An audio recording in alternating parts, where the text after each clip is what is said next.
Hey there, I'm Greg Finn, And I'm Christine Zernheld, aka Shep, and it is officially Marketing O'Clock. here on November 15th, 2019. Remember, you can catch our Famous Friday news shows each and every Friday morning, We read all the news, so you don't have to. and today's show is brought to you by ShopSEJ.com.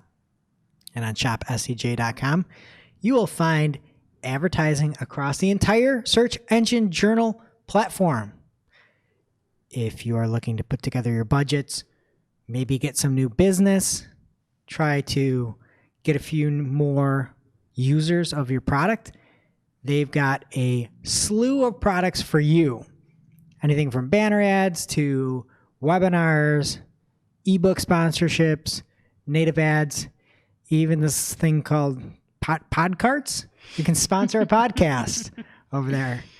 And for anything that you're looking for, I know budgets are coming up. If you're looking to improve, head on over to shopsej.com and see all that they have to offer. And it's like a media kit, Yeah. but in like almost like a shopping cart. Yeah. It's cool. It's the new media kit. They're revolutionizing it. Head over to ShopSEJ to see it for yourself. All right, what's in the news this week, Shep? First up in the news this week, combined audiences have arrived for Google ad search campaigns. This exciting news was broken by Stephen Johns on his @StephenJohns21 Twitter handle. He breaks all the news at Yeah. Stephen Johns. Especially this week. We have some more It's coming. too much, Stephen. So now when you go into the audience tab in a campaign and browse audiences, there will be a fourth option under similar audiences and affinity audiences. You'll be able to see combined audiences and create new ones. So you can combine audiences with or to expand your reach, or and or not to narrow your reach. And what's really new here for search campaigns is that and. Because before, for or, you could add multiple audiences to your campaign and it would target both of them. But with this and, it's new because you can say, I want them to be in this audience and this audience. And not this one. I Yes. don't want these people. And one of the examples that he had was brilliant. If you look at it, he had in this tweet that he put out, a look at the audiences, and what he said not to do was bargain hunters or value shoppers. And for some people, that makes a ton of sense. So I love this. I fave it. And then you can save them and apply them to multiple campaigns at once, which is before, if you had a type of business where you had like the same audiences that you wanted bid adjustments for every campaign, you'd have to apply them all individually. Now you can save it, do them all at once. It'll make it super easy. I also noticed another search audience update this week. Google announced and we reported on it that in-market seasonal event segments would be available a few weeks ago, and now they're actually in there. So the events that they have in here are back to school, Black Friday, Christmas, and Mother's Day. So no love for dads, I guess. Wow. Look at this. Interesting. Dan Rather over here breaking some news. And one point of information as well with this is these, at least from what Stephen had pointed out, aren't officially released. It's not official from Google, but we're seeing it in many accounts. Yes, I see it in mine. Yep. It's official for me. Maybe not everyone else. Me and Stephen John. And then it seems like these in-market seasonal event segments are here, though, for everyone because they were announced officially. Now they're in my account. So those holidays are the main categories, and then there's subcategories underneath. So for Black Friday, for example, there's an online and in-store subcategory. And this kind of led us on a little tangent this week. Greg, have you ever looked at the interests that Google thinks your personal Google account has in your browser? Not. Okay, so we were in the marketing channel on Slack talking about this last week, and my personal one is pretty good, but my work one is like a little fuzzy, probably because like the research I'm doing for clients. So at first I'm scrolling through and it says reality shows, moving and relocation, homeowner, knew my education status. It seemed pretty aligned. And then it said that I was interested in metal as a genre of music. I'm interested in metal. I'm very interested in metal. I know the difference between 1084, 1040, No. the Rockwell hardness scale. Heavy metal music. Oh, I thought you meant like steel. Which is actually like probably the only genre of music that I really do not like universally. That's probably a hard take. But that's because you play your metal music before the show every week. Every week. It's a ritual here at Marketing O'Clock. So Google's listening and they think I like metal music now, and it's simply not true. But Hopefully the audience targeting is a little better if you're not around people who are playing music that you don't like. Okay, and I didn't know we were going to share ours, so I'm going to go live right now and look at some of mine. Basketball, Apple iOS, not really. American football. It's got my age right. That's good. I'm right there in millennial. Boating? That's a weird one. And you can hop in. Again, just go to adsettings.google.com and you can get there pretty quick. Construction and power tools, that's good. Cooking and recipes, that's good. Cricket? No thanks. No thanks. Can I get rid of this one? Yeah, I'm turning cricket off. I don't want anything. I would like to learn cricket. I just don't think I have the time to add that to my repertoire. It's pretty interesting to see what they... Shep, you know what it says I like? What? Flooring. I know that's a little project you got going on right now. Yeah. But yeah, head on over. It's cool. Not only do they show you why you're seeing the ads, but there's cool little icons with everything too. Cute little icons. Like that's somebody's job. Making little icons about the ads that you like. What a world. What a life. What else is going on this week? All right. YouTube is rolling out a new system after a $170 million settlement from a COPPA fine in October. And there's more to unpack here than Christmas morning, folks. So I'm going to go quick. But COPPA, all capital COPPA, it stands for the Children's Online Privacy Protection Act. And it was put in place to stop the collection of data from children under the age of 13 without explicit consent from their parents. Quick aside, chap. I move to change the name of the Children's Online Privacy Protection Act to the Children's Holistic Online Privacy Protection Act. CH Choppa. The Choppa. So anyway, YouTube is putting the onus on the creators as to whether or not they are making content for children under the age of 13. And the creators will be able to, they'll have to be required to tell YouTube if your content is made for kids or not. So YouTube will also use machine learning to try to help identify videos that clearly target young audiences.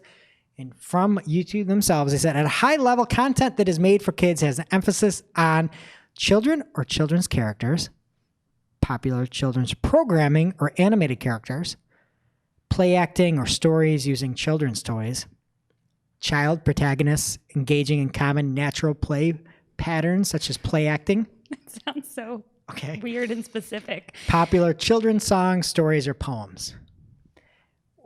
One of my thoughts is like, we're furries on this. Is that like stuffed animals? What could machine learning think when you see people furries? Like mascots? Oh no! What are furries? Oh no! Two kinds of people. People that know. What is a furry? People that dress up as cuddly animals. So like at Disney World or Times Square? Sort of. Sort of. You'll have to Google that on your own, folks. Okay. But anyway, Google will stop serving personalized ads on content that is made for kids, whether designated by you, the creator, or by their classifier. So some features also won't be available if you're marketing to kids, such as comments, and also, again, that personalized ads, basically.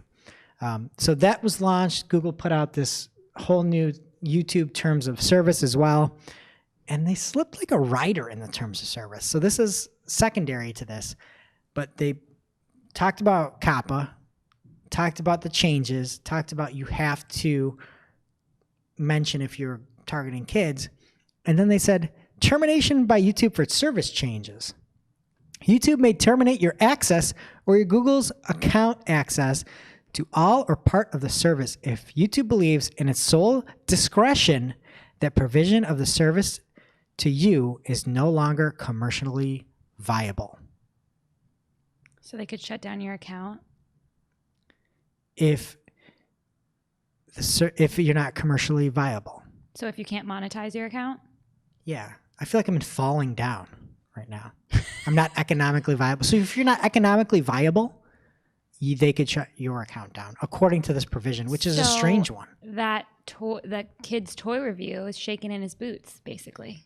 Yeah. He's going to have to go back to school. Yeah. I don't want to say anything mean about a kid, but those videos really stink.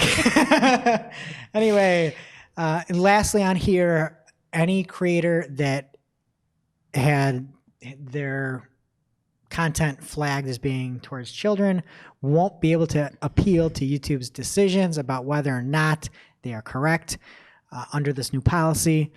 There should be a new system apparently that's rolling out in 2020. So if you're a creator, go through and flag if anything is directed towards kids so that you are not penalized under this.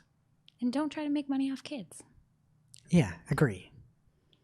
Okay, also this week, Google announced a plan to encourage publishers to improve their site speed, which is always good news. So in the statement, they said Chrome may identify sites that typically load fast or slow for users with clear badging.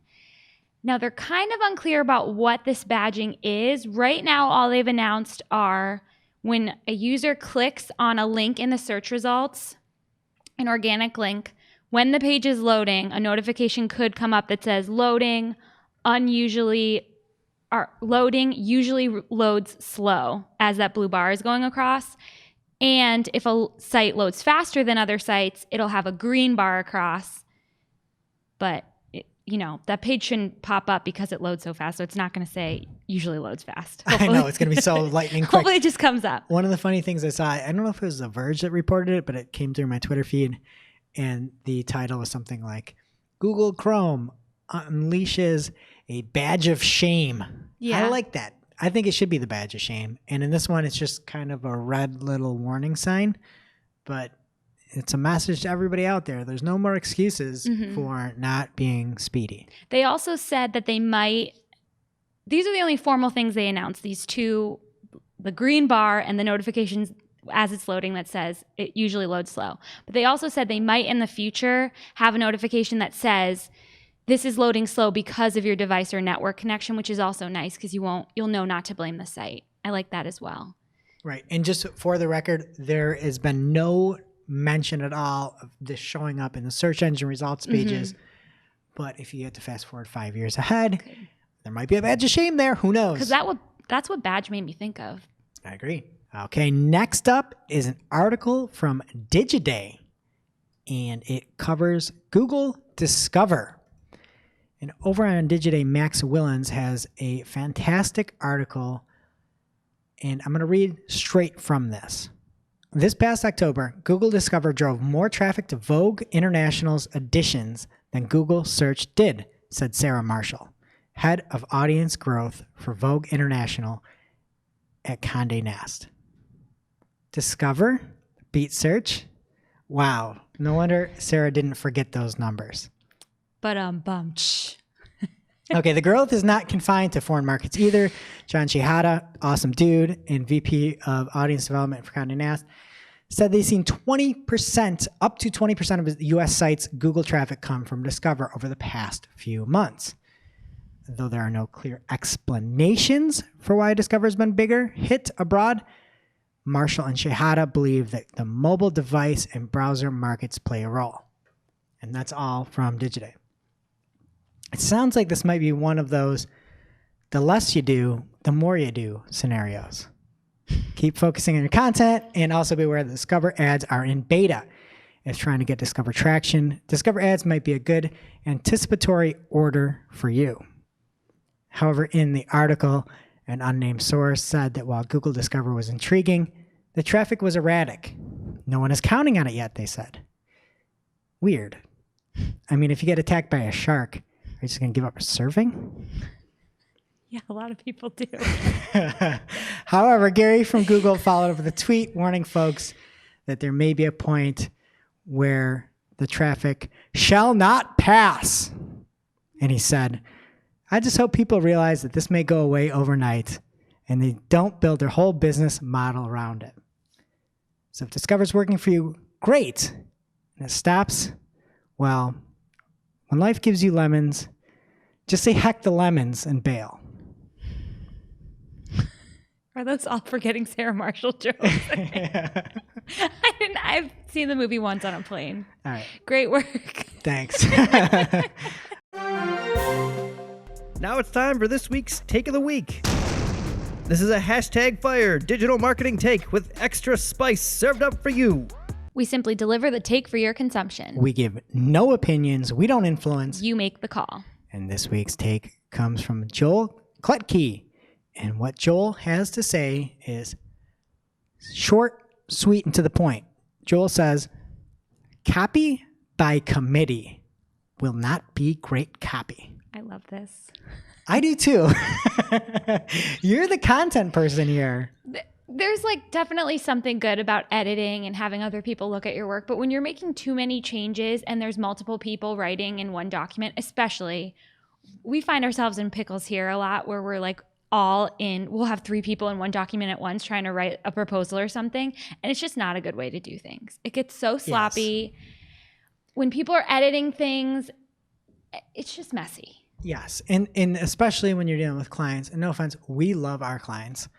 There's a bit of that Dunning-Kruger effect where everybody thinks they're the expert on something and everybody has to have an opinion. And for many positions, that's like your whole job is to give some kind of feedback. But yeah, we know what we're doing. People know what they're doing. Not everybody has to participate. And it doesn't have to be groupthink.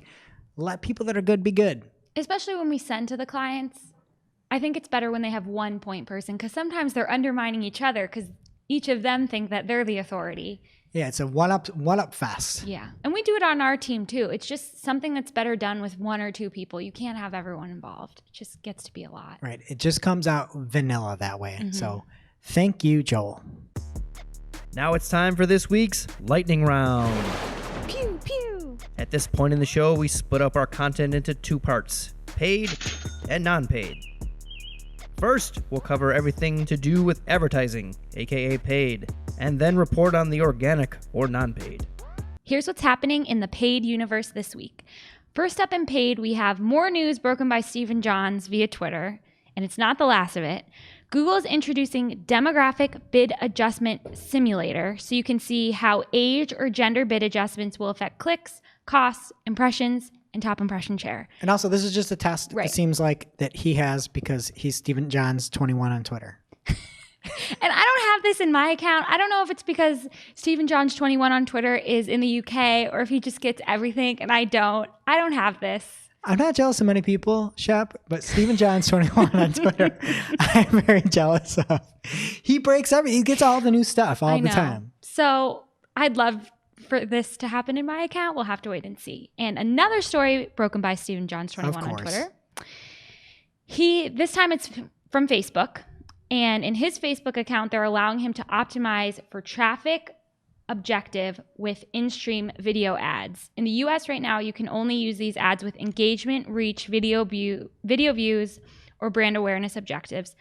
So this would be amazing if we could actually use these videos to get people to our site. Wishful thinking. Let us know, Stephen Johns 21 on Twitter. And next up, Ginny Marvin introduced the first ever periodic table of PPC elements for Google Ads and Microsoft Ads campaigns. Did Stephen Johns break this one too? He didn't. I didn't check. He might have said something about it, but that's not where we read it. So this is a big report that you can download, and basically it has 4 different periodic tables. The first is essential PPC elements. They're broken out into families just like the real periodic table.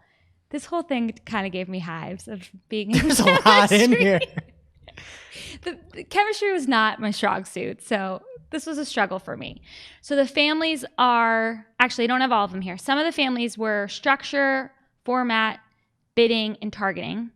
And then the second one was PPC optimization and measurement. So some examples of this were measurement, tools, and signals. The third was key metrics. So they have click share, average cart size, CPA, impression share, and other metrics. And the last one, which is interesting, they also had toxins. So some of the examples here were bad landing pages, spooky, daily budget 2 times overspend, unchecked bid adjustment layering, and others. One also is just like neglect. It's funny. It's like, you just don't look at your account. Also, speaking of toxins, I really enjoy folks that just talk about your body's toxins. Are you a believer of just toxins and like eradicating toxins and having like mists and spray ointments to get rid of your toxins? I like those foot pads that are supposed to like suck the toxins out of you. I love those where you put them on your feet at night. Yeah. And they're like bright white and you take them off like after at night, and it's brown, muddy. yeah. And then I just crack open my Diet Coke at lunch the next day, and they're all back. Just let the aspartame flow, folks. So this is cool. It's very detailed. I feel like it's like a thought and conversation piece. I think it's a cool thing to look at with your team. There's some metrics and other ideas in here that you may not think about all the time. They label all the elements by if they're automated or manual and the platform that they're on. Sometimes you forget if something's on Microsoft or just Google. So a little nerdy, really cool. Check it out. So I will say that it is cool audience affinity. What? The periodic table that element is AF. Oh. Yeah, they have the little acronyms for Yep, what do they cool even AF. call those? I don't know anything about chemistry. It's the element. I can't talk about this anymore. I just don't get those ones that are so whack that they aren't even close. Where you're like FE. Isn't iron a weird one? FE is iron. Oh, Look at that. Great minds. yeah. Okay. Anything else? Yep. And finally, in paid news this week, friend of the show, Akvila DeFazio, announced that her agency, Advertise, will be offering parental leave coverage for freelance advertisers and smaller agencies. And Akvila was actually on the show back in January of this year when we were doing Off the Clocks. Talks about her progression into her agency. And now here she is. Breaking news. Yep. And she was also interviewed by PPC Hero. That's where we got this story. And she talks about this awesome service and how she got the idea. So we'll link to that in our show notes as well. So if you're in need of maternity or paternity leave coverage for your Google, Microsoft, or social campaigns, check out this. It's an awesome opportunity. All right. And this week in non-paid, first from Wired, Instagram will begin hiding likes in the U.S. starting next week. Quick poll. Shep, do you like this? Yes. Hope, do you like this? No. Greg, I don't like this. So we have unknown number of people that like this and unknown people that don't like this. How does not having numbers make sense? We've talked about this. But I just showed you a real life example. Numbers help. Numbers can help Facebook. Okay, just because we don't see the likes doesn't mean Facebook doesn't know the likes, and they can still use that in their algorithm. I'm out. I've changed my tune on this. Do you know why? Why? I jumped onto TikTok. I got my little boomer buns over on TikTok now. And I tell you, you get in there and it's like heckin' Watson in there. Numbers everywhere. Number of times people have seen it. Number of likes. Number of followers. Numbers. Nothing but numbers. And you like it? I love numbers. I'm a big numbers guy. Big numbers guy over here. And I think this is a bad move for Instagram. It doesn't make sense to try to cater to. If you really wanted to help people, you'd shut your stupid app down. That's what you should do. That's what you should do if you really cared. Hope, am I wrong on this? Okay, I don't like it, but I'm actually kind of interested on what's going to happen. I want to know if the influencers are just going to explode and disappear, or I want to know what happens. It's kind of like a social experiment, so I'm kind of excited. The only cool thing about it is if you really cared a lot about people buying fake followers, you can kind of figure out if they have, because they have so few likes and so many followers. It's a terrible idea. The only reason I like it is because influencers suck. Thank It's a terrible and idea. Good night. All right, next up. Kieran Hughes, at Kieran Hughes, Kieron Hughes, posted on Twitter that he's seeing a test where Google is not displaying a site's normal snippet in the search results when Google has that URL showing for a featured snippet. So usually something will pop up as a featured snippet and you still have your results right there in Google. This is a test. I believe they tried it back in 2017. So if you're kind of a big deal in feature snippets, you might want to annotate now in GA for this test. Next up, fresh off of a successful Control-C of Instagram stories, Instagram from Facebook is going after TikTok. Users will find it in the Instagram stories shutter modes tray next to boomerang and super zoom. And this is called Reels. They can either record with silence, borrow the audio of another video that they find through hashtag or explore, or search for a popular song. Some audio snippets will get their own pages showing off top videos made with them. So Reels is the name of it, and it's launching today on iOS and Android, but is limited to just Brazil, where it's called Cenas. So I like that, named after John Cena, some big 12 Rounds fan over there. What? Playing with Fire, John Cena, notable movie actor, filmmaker. I don't know who he is, but is it real? I don't think it's named after him. I thought it was. Cena? This says Cenas. I figured it was an homage. So, Shep, I'm going to say it. This is too much. Yeah. I'd like my Instagram to just be Instagram. Let me rephrase that. I'd like my Instagram from Facebook to just be Instagram from Facebook. Got IGTV from Facebook. Is it IGTV from Facebook too? No, IGTV is just part of Instagram from Facebook. From Facebook, GTV, stories, archive stories, and now Reels. Like, I'm out. It's too much. It's too much. I don't use any of it. Hope you're Gen Z. Is this too much for you? Yes. They need to leave us alone. And then you're not going to have numbers? Is Reels inspired by John Cena going to have numbers or no? Because if they're copying TikTok, it's just going to be a number fest. Okay, it sounds like it's in your story, and I don't think you can see how many people have seen other people's stories, right, Hope? No. Yeah, you can only see how many people have seen your story, so I don't think so. You heard it here first. It's officially too much. Something that's not too much is what Twitter is attempting to do with deepfakes. Last month, Twitter said they're going to implement a new policy to help fight those deepfakes or manipulated media that involve photos, video, audio that's been significantly altered to change its original meaning or purpose, or those that make it seem like something happened that actually did not. So they made a new draft of the policy and shared it with everybody before it goes live. I've been thinking a lot about deepfakes lately. Everyone has. And my new thought is I hope that they don't throw the baby out with the bathwater. I hope they don't throw out this new term I'm going to dub right now. I don't want the shallow fakes to be thrown out. Do you know when people make things and it is egregiously bad? The shallow fakes. You see it on MS Paint. And they take somebody's head and then just put the MS Paint body and it becomes a meme? Yeah. The shallow fakes. I don't want the shallow fakes thrown out. They'll be here. They're here to stay. What do you think of shallow fakes? I love them. We use them all the time here in the office. I'm never one to make them, but I love to observe. All right. Next up, Facebook has launched a new payment system this week. Shep, can you guess the name? Payment by Facebook. Facebook Pay. You were wrong. Way off. So Facebook Pay arrives just weeks after many payment companies dropped out of Libra. If you recall, Libra was Facebook's attempt to make a conglomerate of folks that can hop on a blockchain and make some Bitcoin and to make some kind of currency. That was their Bitcoin, apparently. So this will be separate from Facebook's new Calibra wallet in the Libra network, but it's built on existing financial infrastructure and partnerships. You'll be able to use Facebook Pay to send money to friends, shop for goods, or even to donate to fundraisers. They will use Stripe, PayPal, and others to process these payments, and it's rolling out to the US this week. This looks complicated and I won't be using it. I'm fine just buying online. I'm fine just paying people for things. I've got no issues. I'd rather use cash than use this.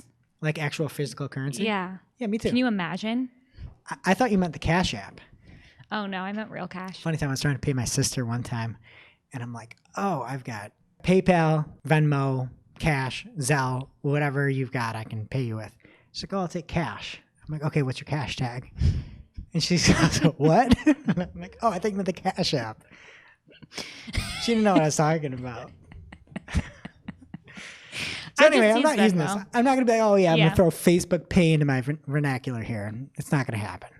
No. And next up, there may have been a Google update this past week. Google's Danny Sullivan said on his @SearchLiaison Twitter account, some have asked if we had an update to Google Search last week. We did. Actually, several updates, just as we have several updates in any given week on a regular basis. Sassy. Webmasters seem to think otherwise. And there's a lot of talk about some decent fluctuations. So throw it in your annotations and see for yourself. All right, next up, there's a new Facebook from Facebook transparency page over on transparency.facebook.com. Everything in one spot for you. You can see all the data, all your information, and links to everything that's important about transparency. My favorite thing on the shop was that when you go there, there's a link to the hard questions blog that they put up back when all the Cambridge Analytica stuff came out. They made the hard questions blog where they'd answer all the hard questions. AMA on Facebook. There's been a lot lately. Mm-hmm. Like this week, a user found that Facebook may be using a camera when the app is being used without telling you. That's not or the political issues where you now can tell falsehoods in political ads. They're not going to censor you. There's a lot to talk about on a weekly basis. Mm-hmm. Shep, how many articles do you think made it to the Hard Questions blog in 2019? 10. 3. 3? They only I had was guessing 3 hard low. questions. And what is Facebook going to do to address the challenges it faces? How does Facebook measure a fake accounts? And how do we keep private groups safe? That's the hard questions that they had. Everything else were easy. You can't answer hard questions with a blog because you're inherently picking the questions you want to answer. I agree. That's not how it works. All right. Next up, Joy Hawkins is super excited about a new feature, and she breaks all the local search news, and this new feature is on Google My Business. She tweeted out, you can now report a spammy user on the Google Maps app. Best part about this isn't the fact that you can report spammy users and hopefully get them whisked off to Google My Business jail. The best part is the hashtag that Joy used in her tweet. Hashtag stop crap on the map. It's my new favorite hashtag. I'm going to start using it in general. That is the ultimate joy bomb. It's the ultimate joy. This is why it's a joy bomb when she tweets. I was going to go out there and be like, this line at Pizza Hut is too long. Stop crap on the map. It's amazing. All right. So Google's got some awesome things going with My Business and a few things that aren't as great as Google My Business is discontinuing toll-free phone support and any phone support. You can't even pay a toll to get phone support anymore, as the phone number to speak to somebody about your Google My Business listing does not work anymore and is stripped from the site. Unbelievable. Are you kidding?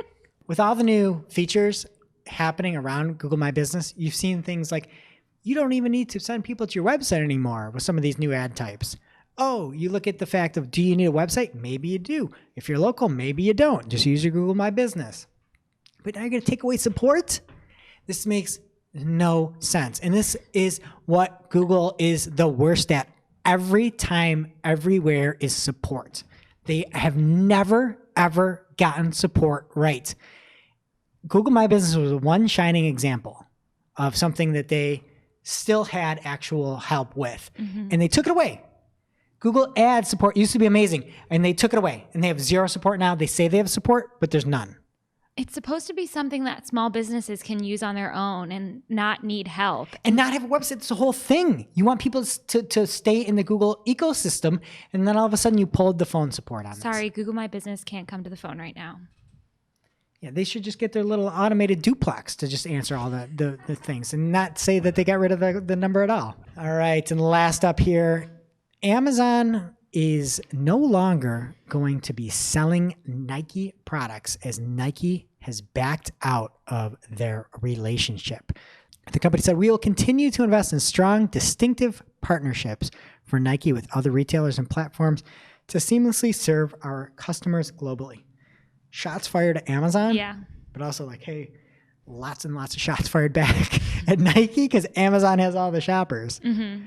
It'll be really interesting. It'll be really interesting to see how this plays out. I know Amazon stock went down on the news and Nike's went up. It'll be very cool to see how this plays out. And actually, there's one more news piece. I want to just turn it into a new segment. Shep, many times we talk about the fact where we can be a department for a company and tell them if something's a good idea or a bad idea. So this is a new segment called, Is This a Good Idea? Shep, Google is planning to offer checking accounts through a bank next year. Shep, is this a good idea? No, I don't want one. Keep it separate. Why? They already have all my like data and information. Now I'm giving them my money too. It's crazy. It's a terrible idea for both parties. Don't do it. This is atrocious. I couldn't think of a worse idea. It's so bad. Don't do it. And that brings us to our real life segment, straight out of our accounts and into your ear holes. It's time for Working Hard or Hardly Working, where we talk about what's going on in our IRL work, good, bad, or otherwise. Shep, what's been happening with your accounts lately? So we talked a couple weeks ago about lead form extensions and how exciting they were. They were in beta. I was going to try them out. I keep forgetting that it seems like they're only available on mobile. On the article from Google about it, it doesn't specifically say they're only for mobile, but when you're looking at it in preview mode, it'll only show you a mobile preview. And who wants to fill out a form on mobile? The other thing is, I feel like Google, and this isn't my idea, I think it's Melissa Mackey, Mel66 on Twitter, is like the spearheads this. Google is so unaware of B2B in general, just in general. It's like everybody there is in California and has no idea about the problems that these smaller, mid-size businesses run into. And B2B especially, like, sorry, there's just not that many people still on mobile. I know that at some point it's going to be more, but at some point people are still going to be desktop, and you need to serve them well. And they just don't consistently. They don't make products for SMBs, and they don't consider B2B. And it's like, at least for our clients, our B2B clients are the ones who usually are using these forms for lead generation on their website now. And they're the ones who are going to want the lead form extension. And they're not, this account I wanted to use it for, I have mobile turned off on all their campaigns. And a common sense thing too, if you're going to fill out a form, what percentage of people do you think will fill out a form that click, because that's when the cost is incurred, somebody on a phone or somebody on a desktop with a full keyboard? I would take the desktop. Yeah, me too. What's going on with your accounts? All right. So in my accounts, Google Ads was a little bit wonky earlier this week. And ever since, I don't see any limited by budgets in my accounts. It's super strange. These accounts that should be limited aren't. Yeah. And I don't see that anymore. And I don't know what is happening. I don't know if it's a glitch. I don't know if anybody even knows about this. But I cannot find a limited by budget in my accounts. I know I had some on Monday, and you brought this up earlier, and I looked, and I have none today. I don't know when the change happened, but sometime this week. So if Google had a toll-free number of somebody that cared, I'd call it, but nobody does. So I'm just going to whine about it. How about that? And that's it for me this week. Now it's time for this week's WTH. Misguided. I'm like, who does that? Just get rid of it. I'm over it. Where we rant, rave, and roll our eyes about a trending digital marketing topic. What are we coming to Honestly. See what had us asking WTH. this week. And this week's WTH comes from the New York Times and Instagram from Facebook account called Baller Busters. And according to the Times, do you like that? Just call them the Times. We're on a last name basis. So in February, Baller Busters account cropped up and began wreaking havoc on those flashy Instagram entrepreneur community members. And many of these folks will show off their bling, their watches, their drip. And am I hip yet? I think I'm hip. I guess. Okay. And so they'll call out these watches as being fake, the locales that these influencers are in as being rented and not their own, the jets that they show up on as being a rented jet that they didn't use. And this account just goes out and finds these fake entrepreneurs that try to shake every nickel out of your pocket and expose them for the frauds that they are. This is great. The accounts that I looked at of the fake entrepreneurs, I fear for people who would actually fall for it. It's incredible. Yeah. The article kept saying they were protecting young people, but I doubt someone who is under the age of like 18 could sign up for this program or whatever they're selling. And I would just hope an 18-year-old would know that this guy in this double-breasted jacket sitting with his wife doing an unboxing video and asking what your favorite designer brand was is just all talk. Like, it's so transparent. People buy into that, though. That's the problem, is people are doing this stuff and trying to, bamboozle folks because it works. Mm-hmm. Like, it actually works sometimes for probably a very small amount of people. But I like the fact that Baller Bus is just showing everything. And I like that this is like where investigative journalism is. You're showing stuff, you're turning everything into a meme, and it's on Instagram. And I'm really looking forward to this rolling out on CNUS. Although I will say, if you can even rent a private jet, I mean, you're doing pretty well. I guess, yeah. Renting those PJs. Get at it. What a world. And now for this week's Cool Tool. As a reminder, our Cool Tool segment is not an official endorsement or paid mention. We're simply sharing something we found in our travels that may be of use to our listeners and is really, really cool. This week's cool tool is Descript, and it is a podcast recording, transcribing, editing, and mixing tool. And they have a really cool new feature in the newest version of the app that transcribes and removes filler words from the audio recording of your podcast, which is really game-changing. So what, will it remove? It'll take out your ums and your ahs. I'm going to be using this because we quite a bit. Yes, we here, do. And I might as well just clean those right out. So our listeners will love this. Greg, who edits the show, will love this. This seems like an awesome tool, and I hope they can get likes out of there eventually. That'll be nice for me.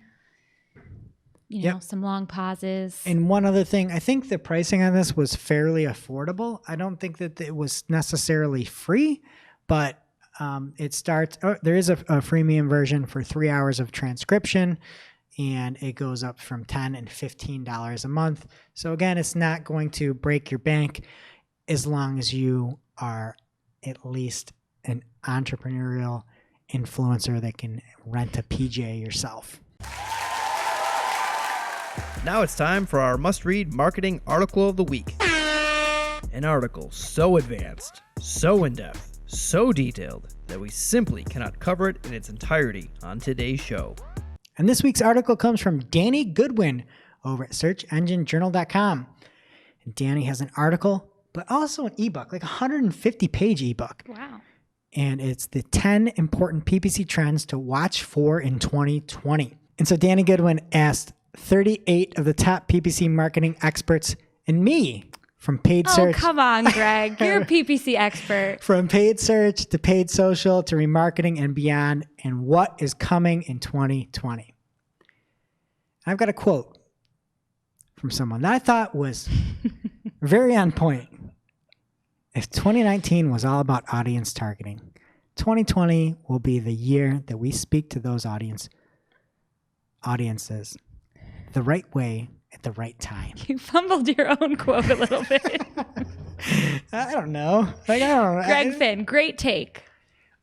Sorry, that is a good take, that one. Yeah, there's a lot of really good insights in this from all the experts. And again, it's absolutely free, and it's like 150 pages. So if you're looking at what to do, there's shopping, there's display, there's bidding, there's messaging, there's automation, there's everything in here. Check it out. It's phenomenal. Thank you, Danny. All right, that does it for today's show. Thank you to shopsej.com.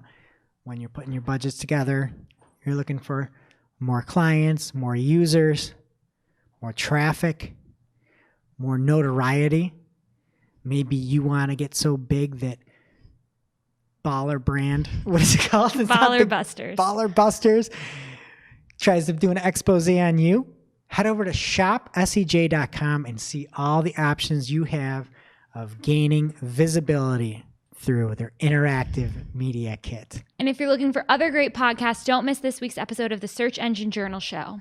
Yeah, it's Joe Martinez, former guest of Off the Clock, where on our Off the Clock episode, we'll put it in the link, I found out his DJ name. Ooh. All right, and that does it for this week's show. It is now officially not Marketing O'Clock. Remember, you can catch everything from this show on marketingoclock.com. While you're there, please be sure to subscribe so you don't miss a single episode. And we will see you next week.